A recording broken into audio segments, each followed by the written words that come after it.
Dangerous Games, Roblox and the Metaverse Exposed is a new TVO original documentary exploring the hidden dangers of online gaming. It follows three gamers as they investigate a network of extremists, predators, and illicit content in a game designed for children. Joining us to discuss the film and the consequences of gaming on youth, we welcome, in Grimstad, Norway, Rachel Kowert. She is founder of Psychgeist and visiting researcher at the University of Cambridge. In Winnipeg, Manitoba, Jacques Marcoux, Director of Research and Analytics at the Canadian Centre for Child Protection.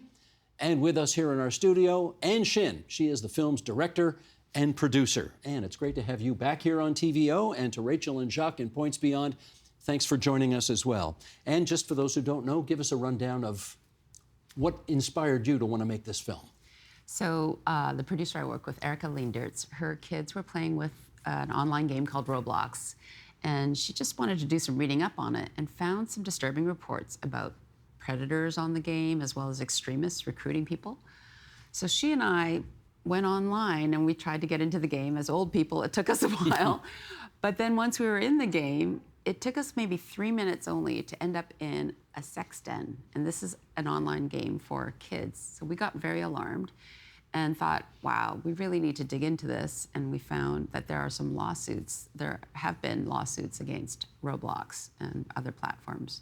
How well known do you think this story is? I think parents have been hearing more about it from kids and other youth. And there are some lawsuits that have been launched against Roblox and other platforms. But I think people on the whole don't really know that this is a problem. They think when they're handing their tablet to their kid who's going to play an online game, it's just a game, right? They don't realize that it's a Pandora's box. It's like letting your child loose in the middle of a city alley. Like there's no regulations or law enforcement happening on these metaverse platforms. Rachel, what made you want to get involved in this? Oh, I read some research a few years ago that talked about how prevalent these kind of incidents actually are. And I felt like no one was talking about it. And I felt like what Ann said, that parents don't really know how extreme the dangers can be in these spaces. That's my impression, is that we sort of fear this stuff is all possible, but not really. We don't necessarily think it's going to happen to our kid. Is that your understanding? Absolutely. I mean, I think we talk a lot about cyberbullying, which is also awful and has a lot of consequences, but we don't really talk about what this looks like on the extreme end of things. Jacques, tell us about your mission at the Canadian Centre for Child Protection. What do you do? So we operate cybertip.ca. This is Canada's national tip line for reporting online sexual exploitation. We operate the tip line on behalf of Public Safety Canada, who funds our organization. And what I'm hearing here is not shocking to me or to my team at all. We're on the front lines of this issue. We get thousands of calls from Canadian kids and families per year. This isn't unique to Roblox, and it is true that there's a bit of a false sense of security on some of these platforms where parents assume that it's safe. And I always like to remind people that whatever number you see out there, whatever statistics we see, that's the tip of the iceberg, because if we have 5 kids reporting into us in a week, there's probably 50 who have not come forward and who have not told anyone about this. Did I hear you right? Did you say thousands of calls a year? Yeah, so we get hundreds of calls per week. So just on Roblox alone, I ran the numbers before we gathered here. And in the past 2 years, we received 196 reports where the victim cited Roblox as being one of the tech platforms that was part and parcel of their exploitation. This includes like 12-year-olds who were being asked for their home addresses. It includes truth or dare type games where nude images were exchanged with an offender. So this happens on the daily. And let's just understand, because I'm sure lots of people watching this or listening have never heard of Roblox before. This is R-O-B-L-O-X. That's right. Where does the name come from? I actually don't know where the name comes from. I don't either. Yeah, but it's a game where it's like virtual Lego. You can build your own house. You have little Lego avatars, and that's where the problems arise, because you're meeting other avatars in the space. The avatar might tell you, I'm a 15-year-old boy. Meanwhile, he could be a 43-year-old man. So there's really no way to know who you're online with. No. And that's why these are platforms where it's attractive to kids and attractive to other people as well who might be interested in areas where kids congregate. Katie is the character, one of the protagonists in your film. Tell us about Katie and her experience. Katie is a young woman now, but as a early teen, she had befriended a developer on Roblox. He went by the handle Dr. Rofotnik. She really liked the game Sonic, or the movie Sonic, and there was a game on Roblox that was developed by Dr. Rofotnik that recreated the Sonic experience. Is Sonic the Hedgehog? Is that who we're talking about? That's right, Sonic the Hedgehog, yeah. And so she really liked the game. She befriended him. She was so chuffed and pleased that the developer of this really popular Roblox game gave her time. And they hit it off. And the next thing you know, he was like sending her like digital gloves for drawing online, like sending her gifts from Amazon and trying to like groom her. She started getting very uncomfortable when they were texting and it turned to sexting. And he would say really rude and sometimes very violent things to her about what he wanted to do to her. And how old was she at the time? I think she was 12 when she met him. Rachel, how common is this? It's more common than we think, as was just said by the other guest.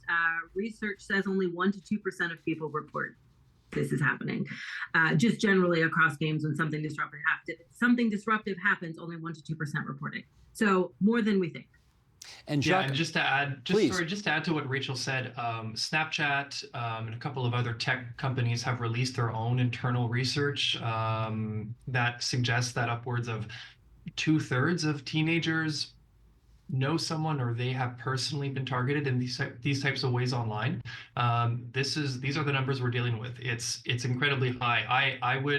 I'll say that if you talk to any teenager in your life, boy, girl, in any Canadian high school, they all have stories, every single one of them. You say targeted. Is there? I mean, how does the offender, the alleged offender, have any idea who he? I'm going to say he because it's almost always he. Who he's communicating with? So the first thing to know about these types of scams is that offenders go where the kids are. So there's this misconception sometimes that online offending happens in these dark, unknown corners of the internet, but it actually happens primarily in plain sight on mainstream platforms that millions of Canadian kids have on their devices. And it often plays out across a number of platforms. So places like Roblox are often just the gateway to connect. It's like a phone book on where you can connect with children, and offenders will target hundreds of them at the same time. And invariably, a certain percentage of kids will fall for it. And then often they then get moved to another platform where they could maybe engage in a more private conversation, like on WhatsApp or Signal or some encrypted chat platform. So it often plays out across multiple platforms, and offenders know what the gaps are, what the moderation gaps are, and they leverage those gaps to hop around and not have those interactions be intercepted. So that's really how it plays out. Rachel, can you follow up on that in as much as, this seems like a breeding ground for exactly the kind of thing that parents would not want to see. How does that happen? It's really difficult because, as was just mentioned, it's a funnel. So you put out a comment and you see who laughs or you see who reacts, and then slowly you funnel down into finding the vulnerable population. And what makes it extra difficult is from the outside looking in, it looks like someone making friends. It feels good. It feels nice to have someone give you attention, just like we were talking about with Katie. And then it quickly turns. And by the time it turns, it's difficult to know where to turn for help. The friend that you, discovered this all with in the original episode that you told me about, where, in 3 minutes you were in and you'd figured out what was going on. Yes. How did she handle things when she realized what was going on? Well, what she did was Erika Leendertz, who is the producer of this film, made sure that her kids didn't have access to the chat apps. And she informed them about it. And I think that's one of the steps that parents can take, where they get involved with the games that the kids are playing so they know where they're playing and what they're doing. It's like, literally, there's 100 million users on Roblox a day. they're all creating these environments. All over the world, I presume. Yes, exactly. So when you release a child into this environment, it's like letting them into this mega city alone at night. You wouldn't do that in the real world. So why should a parent do that, in the virtual world? So get involved with the kids and play the games, and also monitor who they're talking with and what kinds of experiences they're getting into. Do the kids have any sense about, this experience that you referenced seemed to get dark very quickly. Yes. Do the kids understand sort of the difference between what's real and what's very problematic here? The distance between what's in real life and what's online, virtual, is very thin for a lot of the gamers and a lot of the people who find their real communities online. So how they are as avatars is like how they see themselves. Some kids often see themselves as better expressed in the online world. So whatever happens to their avatar there, it's like it's happening to their body. It's like they're happening to them. So Rachel, that's a pretty tough thing for a parent to fight if there's this alternative universe where a child can realize some ambitions or aspirations that they perhaps don't get at school, where things are all too real. What are parents and kids supposed to do about that? I think it is truly about talking with your children and understanding that it is a false dichotomy, and that online and offline, they're very fluid. So instead of thinking about online games as like this separate space where my kids are and I don't really understand, or it's not important, or it doesn't matter, we can't think like that anymore. That's not what the reality is in the 21st century. So we have to talk to our children about what are you doing and who are you talking to, just like you would, what are you doing at school and who are you playing with? It's the same. That will, Jacques, I assume, take some training for parents who are accustomed to handing the iPad to the kid and saying, go over there and make yourself useful for the next hour and leave me alone, right? We got to take a different approach here. Yeah, my organization has really pushed back against this drive to download the responsibility to be safe onto end users. So tech companies like to present solutions as being the sole responsibility of children and adults to be safe within these environments that they create. They make conscious design decisions on how they make these systems, and they are inherently dangerous in many ways for many people, especially children. But when it comes time to tell the public that they're doing work to solve these problems, invariably, it's always more work on adults. It would be like if we designed dangerous vehicles, and instead of having a recall and fixing the problem, we simply made a PSA to teach people how to drive the vehicle in such a way that it won't explode or the wheel won't fall off. That's what's happening right now, instead of having, for example, laws that would require companies to ensure that the services they make available to kids in Canada or adults are safe to begin with from the ground up when they design it. And Jacques, a quick follow-up. What percentage of offenders here, I guess, is that what you call them? Or what do you call them? You call them offenders most of the time. Offenders, yeah. okay. What percentage of them do you think get caught? It's incredibly small. The reality is that a lot of offenders aren't on Canadian soil. If I take the example of online sextortion, which has impacted tens of thousands of Canadians over the past 2 years, most of these offenders are part of organized crime groups in Nigeria. This is specific to financial sextortion. A lot of times the offenders aren't on Canadian soil. If we look at the poster child for this, Amanda Todd, the offender was in Europe, and that took a decade and millions of dollars in resources to try one single person. But this happens hundreds of times a day. So the reality is that the clearance rates for these, when it falls in the lap of law enforcement, is incredibly low. And it's in part because it's not because police aren't doing their work, it's because it's almost impossible to do. You have companies who hold all the cards, they have all the data. It's very difficult for Canadian police to get a production order for a company that may be hosted in Eastern Europe or somewhere in the US, and then to track down an offender that may be abroad. So going to police and expecting to resolve these issues through a crime and justice perspective or approach is simply not going to work. We can't police our way out of this problem. And let's do another example from your film. Janae, another one of the people that you profile. Tell us Janae's story. Janae was a Minecraft player. She's a young Black woman who lives in Florida. And every time she would spawn herself into a game in Minecraft, get born into a game, she found herself getting killed. And it's called a spawn killing, when people just jump on you for no reason and kill you right as you start a game. And that was when she was wearing her avatar, like her avatar was wearing a black skin. So what she did was she tried playing with a white skin. She found she was not being spawn killed anymore.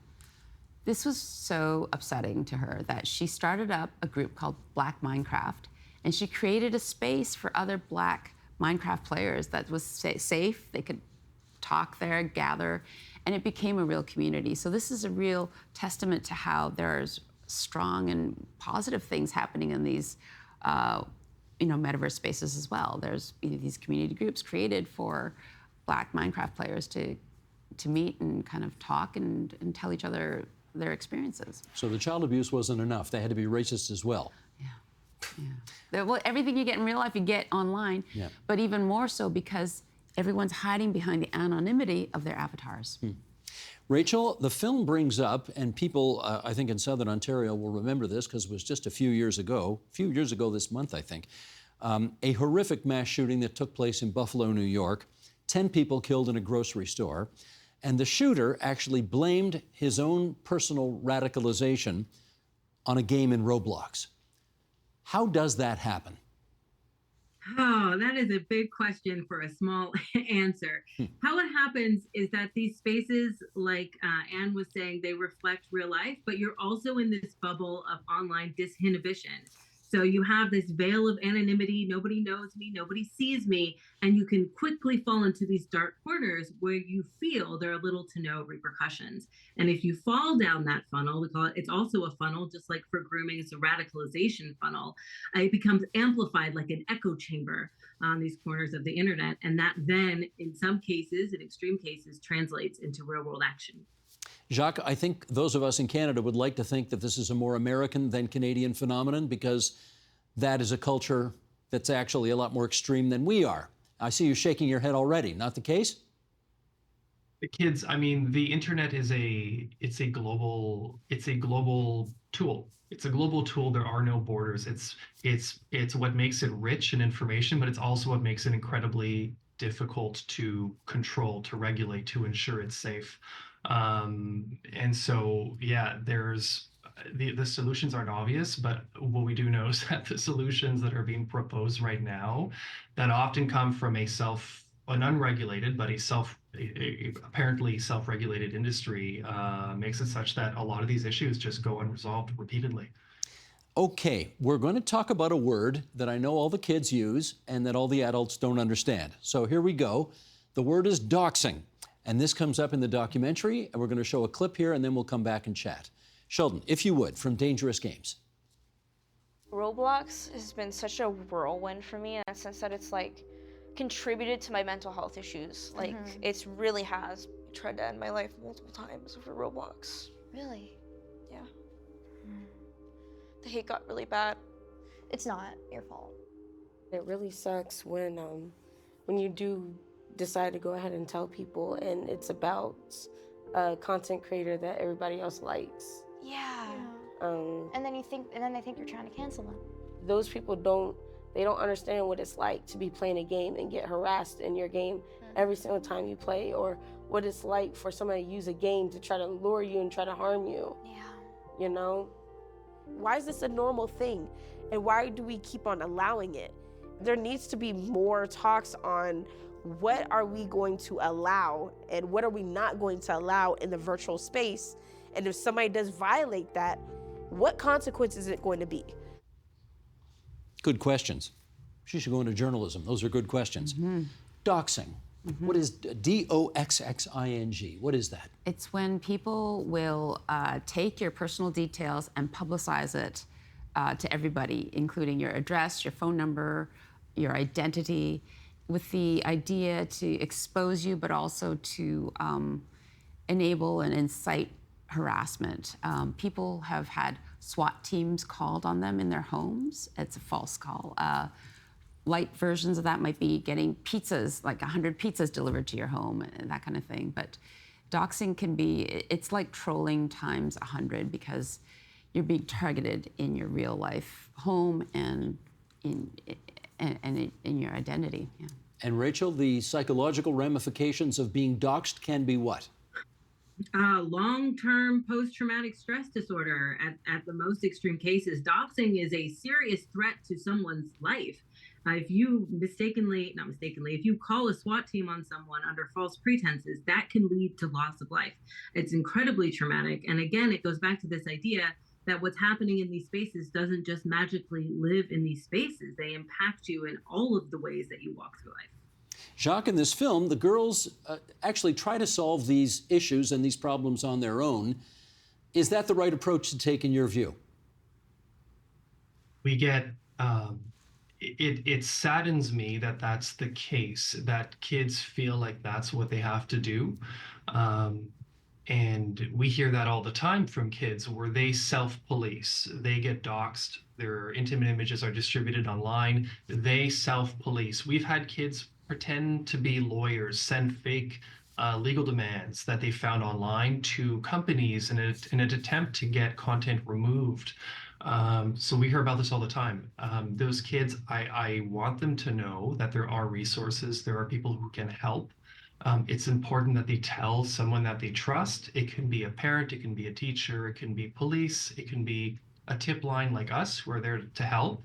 But it's important that these cases get onto the radar. It's important that we understand the prevalence of these cases, and these kids shouldn't, I really do not think that any kid should have to go at this alone, because this is just an incredibly traumatic experience for them, and it follows them along for a long time. It can have lifelong consequences for a lot of kids. And what do we know about whether or not parental complaints against Roblox have been heard and attended to by that company? So they have been heard. Recently, Roblox created changes where the parental control, they created an access point for parents to see who the kids are chatting with, and also what experiences they're getting into, what kinds of rooms and experiences they're getting access to. So they enhance the parental controls on the platform. But they themselves, Roblox hasn't hired more human moderators to moderate all these spaces that exist. And an important chat app, Discord, where a lot of the grooming continues, has not done anything to change the level of security or safety that's addressed, safety or security concerns for kids. Rachel, what would you say in terms of whether more legislation/regulation is needed here? Do you think that can do anything? I do think legislation can make change, and I think it already is, with the Online Safety Act and the Kids Online Safety Act being discussed in Canada as well as other countries around the globe. I think it has led to changes already, like the ones that Ann has mentioned.